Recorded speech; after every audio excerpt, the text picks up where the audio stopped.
ফটিকছড়ি দক্ষিণ কর্তৃক আয়োজিত আজকের এই বিশাল সমাবেশের সম্মানিত সভাপতি, সম্মানিত মঞ্চে উপস্থিত উত্তর জেলা জামায়াত ইসলামীর আমির, বিশিষ্ট রাজনীতিবিদ, সাবেক ছাত্রনেতা জনাব আলাউদ্দিন শিকদার, সম্মানিত মঞ্চে উপস্থিত চট্টগ্রাম জোনের সদস্য, সাবেক উত্তর জেলা জামায়াত ইসলামীর আমির, উত্তর জেলার একটি সন্তান, নির্যাতিত নিপীড়িত মানুষের অবিসংবাদিত নেতা, বিশিষ্ট সংগঠক জনাব অধ্যক্ষ নুরুল আমিন চৌধুরী সাহেব, আগামী দিনের ফটিকছড়ির মানুষের কান্ডারি, এই এলাকার নির্যাতিত নিপীড়িত অসহায়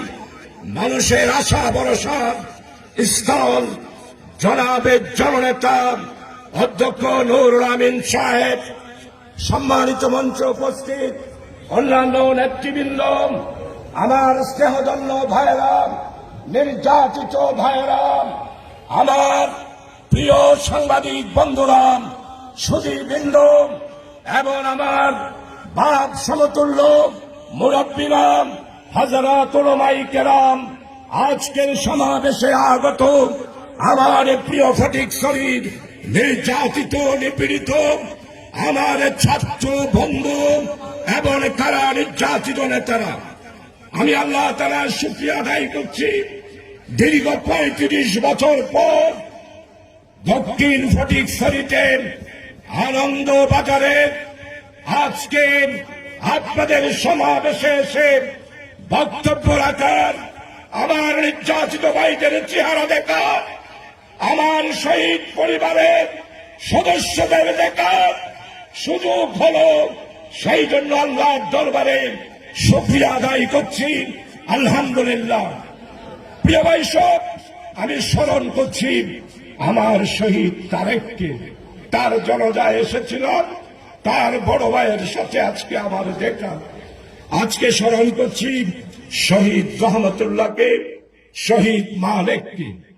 এই দক্ষিণ ফটিকছড়ির অত্যন্ত পবিত্র এলাকা, এইখানে জন্ম নিয়েছেন শাইখুল হাদিস মরহুম আব্দুল আজিজ হাটাজারি মাদ্রাসা, পীরে কামেল, পীরে তরিকত সুলতান আহমদ নানুপুরি রহমতুল্লাহ আলাইহি স্মৃতি বিজড়িত এই দক্ষিণ ফটিকছড়ি। এইখানে জন্ম নিয়েছেন ডক্টর এনামুল হক, স্বাধীনতা পরবর্তী প্রথম বিচারপতি জনাব জাস্টিস ইদ্রিস সাহেব। সম্মানিত ভাই সব, আজকে আপনাদের এই সমাবেশে, আপনাদের এই এলাকায় আজকে পদার্পণ করতে পেরেছি, আপনাদের নির্যাতিত মানুষের চেহারা দেখতে পেয়েছি। দক্ষিণ ফটিকছড়ির আমার প্রিয় ভাইয়েরা মায়ের জনতায় আসতে পারে নাই, বাপের জনতায় আসতে পারে নাই, এমন হাজার হাজার আমার প্রিয় ভাইয়েরা আছে। আমি দীর্ঘ 9 বছরের জেলের মধ্যে দক্ষিণ ফটিকছড়ি সহ ফটিকছড়ির অনেক ভাইয়েরাই আমার কারাগারে আমার সঙ্গী ছিলেন। প্রিয় ভাই সব, আমাদের অপরাধ কি? আমাদেরকে কেন আপনারা ভুল বুঝেছেন? আমরা তো মারামারি চাই নাই, আমরা তো কাটাকাটি চাই নাই, আমরা তো এখানে অস্ত্রের জঞ্জরানি চাই নাই।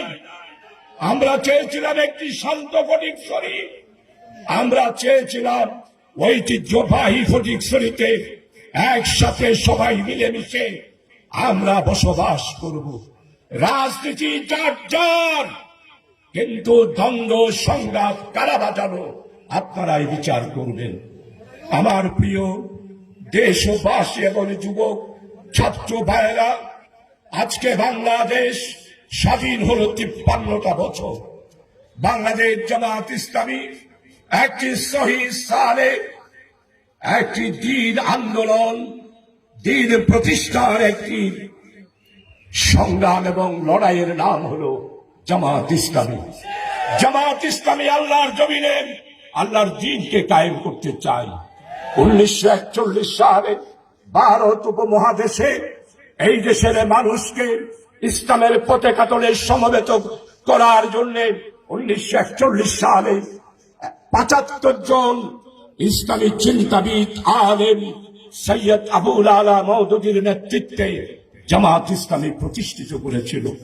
আজকে 83 বছর এই পাক ভারত উপমহাদেশে জামাত ইসলামী নিরবিচ্ছিন্নভাবে কাজ করে যাচ্ছে। বাংলাদেশও আমরা কাজ করেছি। 72 সালে স্বাধীনতার পর মরহুম শেখ মুজিব আপনি আমাদেরকে নিষিদ্ধ ঘোষণা করেছিলেন। 72 থেকে 75 আমরা কাজ করতে পারি নাই।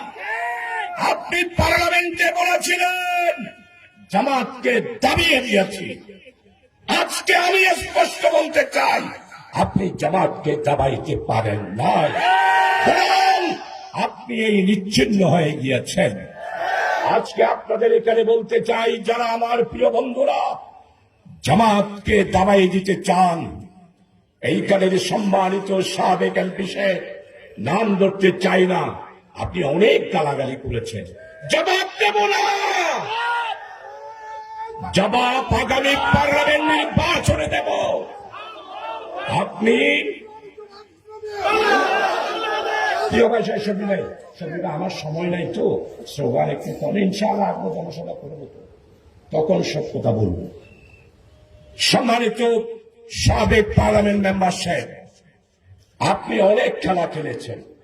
সঠিক শ্রমিক সমস্ত কর্মকাণ্ডের জন্য আপনি এই সবচেয়ে বেশি দায়ী। আপনি ফেতনা চড়িয়েছেন, ফ্যাসাদ চড়িয়েছেন, জামাত শিবিরকে দাবিয়ে দেওয়ার চেষ্টা করেছেন, দাবাতে পারেন না। প্রিয় ভাই সব, 2024 সালে সাবেক প্রধানমন্ত্রী শেখ হাসিনা জামাতকে কত বড় কারামতের দল। 24 সালে 31 জুলাই 14 দল, তার মধ্যে আপনাদের সাবেক এমপির তরিকত ফেডারেশন হচ্ছিল। আমরা তরিকতে বিশ্বাস করি, বেদাতে বিশ্বাস করি না। আমরা কুসংস্কারে বিশ্বাস করি না। ধর্ম নিয়ে ব্যবসা করা পছন্দ করি না, আমরা চাই না। আপনারা 14 দল জামাত ইসলামীকে নিষিদ্ধ করার জন্য প্রস্তাব দিলেন, আর শেখ হাসিনা ফুলে ফেঁপে স্বরাষ্ট্রমন্ত্রী দিয়ে 31 তারিখ জামাতকে ব্যানিশ ঘোষণা করা হল। জামাত এবং শিবিরকে, দুইটা দলকে পৃথিবীর ইতিহাসে নাই কোন ছাত্র সংগঠনকে রাজনৈতিক দলের সাথে নিষিদ্ধ ঘোষণা করা। 1 তারিখ গেল, 2 তারিখ গেল, 3 তারিখ গেল, 4 তারিখ গেল, 5 তারিখ 31 তারিখ 4:30টায় নিষিদ্ধ ঘোষণা করা হলো। 5 তারিখ 4:45টায় সাবেক প্রধানমন্ত্রী আপনাকে দেশ থেকে পালাতে আপনি বাধ্য হলেন। এটাই হলো জামাত ইসলামীর কারামত, এটাই হলো তরিকত। প্রিয় ভাই সব, নিষিদ্ধ ঘোষণা করার পর আজকে অনেকেই ভাবতেছেন যে কেন আবার আওয়ামী লীগ কেন আইব, মনে মনে হলে কেন ভাবে। ও আমার সাংবাদিক বন্ধুরা, আপনারা একটু লিখে রাখেন। ফেসবুকে দেখলাম একজন বলতেছে, আশা আপনার জন্য বাংলার মানুষ কাঁদতেছে, বাংলা অন্ধকার হয়ে গেছে, এখানে আলো নাই। আমার আফা ওই দিক থেকে ফেলে ফুফে বলতেছে, তোমরা চিন্তা করো না, আমি খুব বর্ডারের কাছাকাছি আছি, যেই কোনো সময় চট করে ঢুকে পড়ব। সাংবাদিক বন্ধুরা বলতে চাই, আপনি চট করে ঢুকবেন, আমরা জামাত শিবির আসি, চট করে ধরা পদ্মা নদীতে ডুবাইয়া জেলখানার ভিতরে নিয়ে যাব ইনশাআল্লাহ। প্রিয় ভাই সব, 18টা বছর স্বাধীনতার 53টা বছরের মধ্যে আমাদের বাংলার কৃতি সন্তান, আমাদের চট্টলার সন্তান, নোবেল বিজয়ী বিশ্ববিখ্যাত ডক্টর ইউনূস আজকে প্রায় 95 দিন আমাদের উপদেষ্টা হিসেবে দায়িত্ব পালন করছে। ডক্টর ইউনূস জাতিসংঘে যা ভাষণ দিয়েছে, বাংলাদেশের কোন প্রাক্তন প্রেসিডেন্ট প্রধানমন্ত্রী জাতিসংঘে এই ভাষণ দিতে পারে না। অনেকেই বলেন দুর্বল সরকার, না, কি বলেছেন উনি? ফ্যাসিবাদ, ফ্যাসিস্ট, স্বৈরাচারদের বিচার কার্য সম্পন্ন না হওয়া পর্যন্ত আওয়ামী লীগ, ছাত্রলীগ, যুবলীগ, স্বেচ্ছাসেবক লীগ, শেখ হাসিনা বাংলাদেশে আর রাজনীতি করতে পারবে। এই কথা কি ঘোষণা দিতে পেরেছেন অনেক রাজনৈতিক দল, কিন্তু আমার ডক্টর ইউনূস সেই ঘোষণা দিয়েছেন। আমার জামাত নেতারা রাগ করতে পারে যে আমার ডক্টর ইউনূস বলছেন কেন, উনি আমাকে আমার শাতান বলে, এই জন্য আমিও ওনাকে আমার ডক্টর ইউনূস বলি। প্রিয় ভাই, আজকে বাংলাদেশের সমস্যা ডক্টর ইউনূস স্পষ্ট বলেছেন, আমরা ন্যায়, ইনসাফ, বৈষম্যহীন একটি সুন্দর বাংলাদেশ চাই। আর ডক্টর ইউনূস ঘোষণা করে দিয়েছেন, বাংলাদেশকে যদি একটি সুখী, সমৃদ্ধশালী, কল্যাণময় রাষ্ট্র কায়েম করতে চান, তাহলে সততা, আল্লাহ বিরুদ্ধা ছাড়া বাংলাদেশকে আগামী দিনে আদর্শ আইডিওলজিক্যাল স্টেট করা সম্ভব নয়। ডক্টর ইউনূস এই কথা বলেছেন। প্রিয় ভাই, বাংলাদেশের দুর্নীতি, আমার সাংবাদিক বন্ধুরা, একটা ব্যাংক শেষ হয়ে গিয়েছে।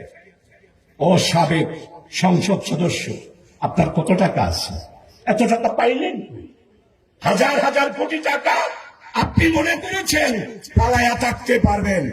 আর বেশি দিন না, 1 মাসের মধ্যেই প্রাক্তন যত এমপি আছে তাদের সমস্ত সম্পত্তি ইন্টারিয়াম গভর্নমেন্ট বাজেয়াপ্ত করে দেবে।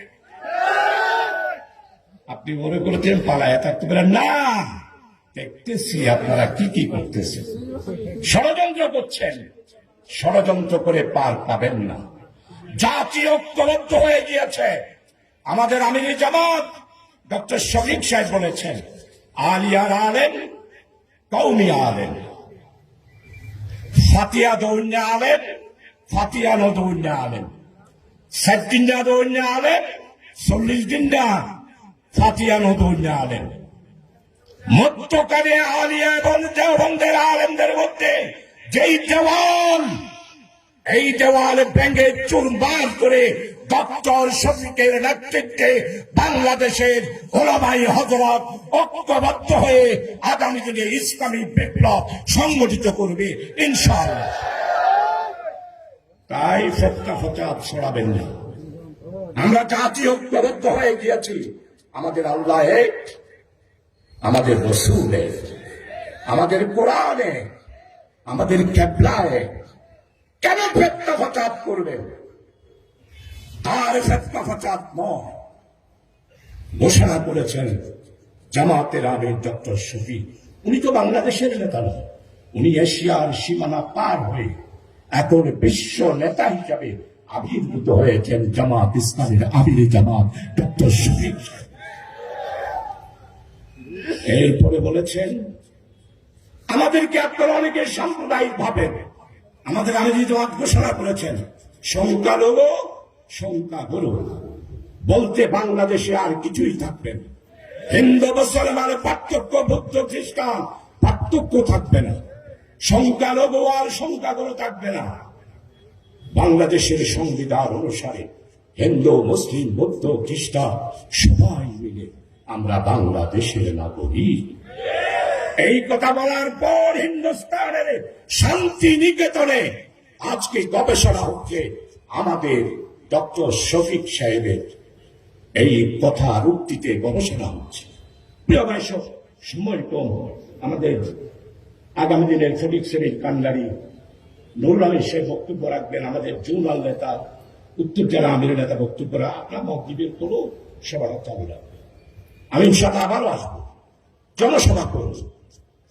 আজকে বাংলাদেশে 8টি ব্যাংক লুটপাট করে যারা দুর্নীতি করেছে, আমাদের ইন্টেরিয়াম গভর্নমেন্ট আর আমাদের জামাত ইসলামীর আমির ঘোষণা দিয়েছে, শুধু বিদেশে যত টাকা পাচার হয়েছে ওইখান থেকে যদি টাকাগুলা ফেরত আনতে পারি তাহলে বাংলাদেশে 4 বছর বাজেটের জন্য আর কোনো টাকা লাগবে না।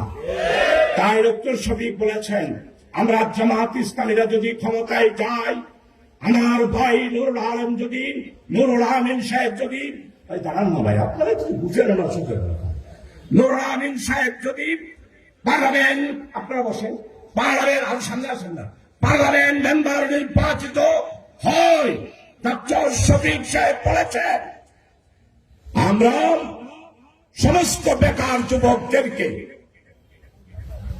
উইদাউট মর্টগেজ 10 লক্ষ টাকা করে আমরা লোন দিতে পারব। বাংলাদেশ জামাত ইসলামী, আপনারা হয়তো মনে করছেন কখন ক্ষমতায় যাবে। আমি আজকে শেষবারের মতো বলে দিতে চাই, আজকে বাংলাদেশে দুর্নীতির মাধ্যমে দেশটাকে জাহান্নামে পরিণত করেছে, লক্ষ কোটি টাকা বিদেশে পাচার করেছে। সাবেক প্রধানমন্ত্রী শেখ হাসিনা, আপনার লজ্জা হয় না? আপনি বলেছেন আমার ফিউনেরও 400 কোটি টাকা আছে।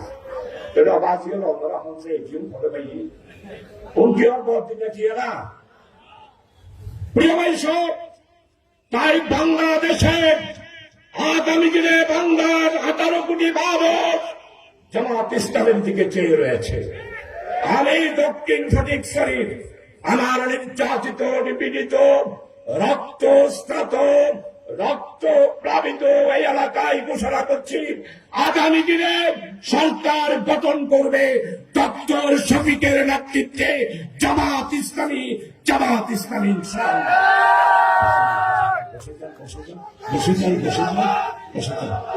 প্রিয় ভাই সব, আজকে সালমানের প্রমাণ আশ্চর্য ব্যাপার, একটা মুসলমান দাঁড়িয়ে রাখার পরে দাঁড়িয়ে আসতে পারে? আপনারা বলেন না দাঁড়িয়ে আসি পারেন? আবাজিও দরবেশ বাবা, কত সুন্দর দাড়ি, দাঁড়িয়ে গেলে আসি গেল নৌকা ঘুরিদার সাবেক সংসদ সদস্য ফরিদছড়ি অনেক নৌকা ঘুরে নদাই হন দলা হরিদার একটা সুখ সম্মানিত হোক নৌকা ঘুরে যদি তো দেখছেন সালমানের প্রমাণের মতো দশা অনরূপ। সালমানের প্রমাণ হুকবঞ্চি একখান জলগামসা আর একখান রবি লই নৌকার সঙ্গত ঘুরিদার আর ব্যারিস্টার আইনমন্ত্রী আনিসুল ইসলাম হতে ইবারি সালমানের প্রমাণ অনলাইন ওসিম চলে ভাইয়ে ভাইয়ে জড়াই দিয়ে ইবার না বললে আওয়ামী লীগ। প্রিয় ভাই সব, আসুন আপনাদের সবার খেদমতে আরজ করতে চাই, বৈষম্য বিরোধী ছাত্র আন্দোলনে আমার প্রিয় ভাইরা 1581